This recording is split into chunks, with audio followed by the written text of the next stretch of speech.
Hello ভাই বোনের, আজকে রবিবার। তো রবিবার শুক্রবারের দুপুরে খাওয়া দাওয়ার ভিডিওটি দেখে না আমার 317 জন 16 কোটা পার পেরিয়েছি। 16 ফাড়া, 316 ফাড়া আর কি, সেটা পেরিয়েছি কালকে রাতে। যাই হোক, তো 317 জন সাবস্ক্রাইবার সকলকে অন্তর থেকে ধন্যবাদ জানিয়ে খাওয়া দাওয়ার ভিডিওটি শুরু করছি। আজকে হয়েছে মাছের মুড়ো দিয়ে ডাল।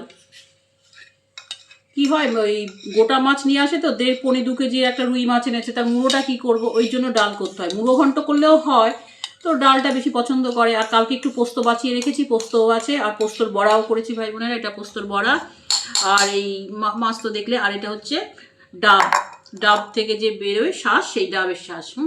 তো আমি এখন গ্রীষ্মকাল, গরমকাল পড়েছে মোটামুটি, তো ভালোই গরম।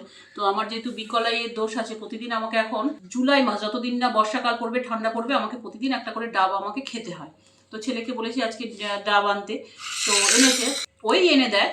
তো সেই 2টো ডাব নিয়েছে 100 টাকা। ভাই বোনেরা, এইটুকু একটা ডাব দিয়েছে, ও আর একটা দিয়েছে এরকম বড়টা, তবু ছোট গ্লাসের 1 গ্লাস হয়েছে, আর ওই শ্বাসটা হয়েছে। আর ছোটটা ছেলেকে বলেছে, আমি তোমাদের বলছি আমার ছেলের বুদ্ধি, ছেলেকে ছোটটা বলে দেখিয়ে বলেছে এটাতে বেশি জল হবে, ডাবটা ওই বড়টা দেখছিস ওটাতে হবে না, ওটা দেখতেই বড়, আর ছোট এইটুকু, সেটাতে বলছে বেশি ডাব। আমি আনার পরেই ও এনে দিয়ে আমাকে টিউশনি করতে চলে গেছে। তা পড়ানো আসার পর আমি বললাম, বাবা এটা কত, এটার দাম কম? বললো না মা, দুটো একই দাম। তা আমি বললাম এইটা 50 টাকার ডাব, এটা তো 1 কাপ হবে। সত্যি ভাই বোনেরা, খুলে দেখলাম 1 কাপ আর একটুখানি, সোয়া 1 কাপ খুব বেশি হলে। আরেকটা ওর যে ছোট গ্লাসে ও জল খায়, গরম জল টল খায়, সেই ছোট গ্লাসের 1 গ্লাস হয়েছে, সেও কম, ঠিক আছে। তো যাই হোক ভাই বোনেরা, তা আমি ওকে বললাম তোকে ওটা বললো, তা বলে তা আমাকে তো বললে এটা ছোট হলে কি হবে, এটাতে বেশি জল হবে, বরঞ্চ বড়টাতে কম হবে।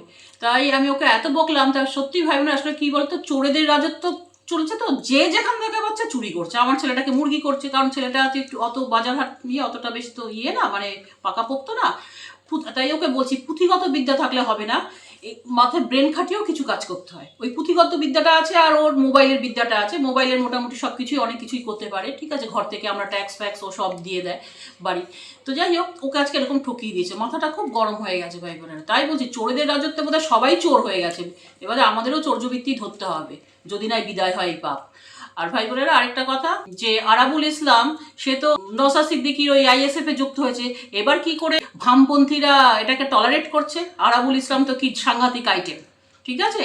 এইবার ভামপন্থীরা মেনে নিচ্ছে। ভামপন্থীরা কি বলবো, মানে সে অথই জলে পড়েছে, আর আদা জল খেয়ে অভয়ের মায়ের পিছনে পড়েছে। আদা জল খেয়ে তামান্নার মায়ের ব্যাপারে কোনো ব্যাপার নেই, কারণ না ইসলাম ধর্মী, ঠিক আছে। সেই রিজওয়ান, রূপবানু মনে আছে, তারাও কিন্তু দাঁড়িয়েছিল, দাঁড়িয়ে অনেক বড় লোক তৃণমূলের হয়ে, তাদের ব্যাপারে কোনো কথা নেই। হিন্দু হলেই এদের বক্তব্য অনেক কিছু থাকে। যাই হোক, আজকের মতন ভিডিওটা এটুকু। পাশে থাকবে, সাবস্ক্রাইব করে পাশে থাকবে। জয় শ্রীরাম।